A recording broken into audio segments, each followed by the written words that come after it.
ထွက်မကြခင်မှာထပ်မံပြီးတော့ရှင်းပြကစားမဲ့အိုမန်သင်းနဲ့အာဖဂန်သင်းတို့ရဲ့ပွဲစဉ်ကိုလည်းစောင့်ကြည့်သွားဖို့ရှိနေခဲ့တာဖြစ်ပါတယ်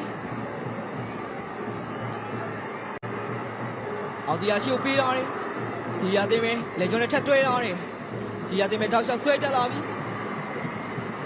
ရှင်မာလီမာတင်ရဲ့ခန်းစစ်ကပဲခေါင်းတက်ပြီးတော့ရှင်းလုပ်ထားခဲ့တာဖြစ်ပါတယ်အလီဝါဆုရှင်မာလီအောင်ဒီယာကိုတော့မကြော်သေးဘူးညာလက်ရှိမှာတော့ထပ်ဆောင်အချိန်ပေါ်ကပြင်မြောင်နေခဲ့ပြီဖြစ်ပါတယ်စီယာတင်ပဲလေကိုပေးထားတယ်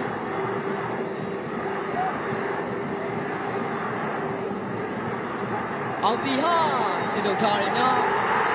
ကိုဟင်းဒီရဲ့ကျွန်တော်တင်ဆက်နေတဲ့ချိန်မျိုးမှာပဲ19နှစ်လောက်ဝေးကွာနေတဲ့တကယ်ကိုပြည်သက်တွေရောကစားသမားတွေရောလိုချင်နေခဲ့တဲ့အာရှဗလာဝင်ခွင့်အိမ်ဘက်ကတကယ်ပဲဖြစ်လာခဲ့ပြီဖြစ်ပါတယ်ဟုတ်ပါတယ်ကိုကြီးဆိုရင်ပြည်သက်တွေရောကစားသမားတွေရောတကယ်ကိုဝေးကွာနေခဲ့ပြီဖြစ်တဲ့အာရှဗလာဝင်ခွင့်ရောဒီနေ့မှာယူဆကွန်အသင်းဝင်ခွင့်ရရှိ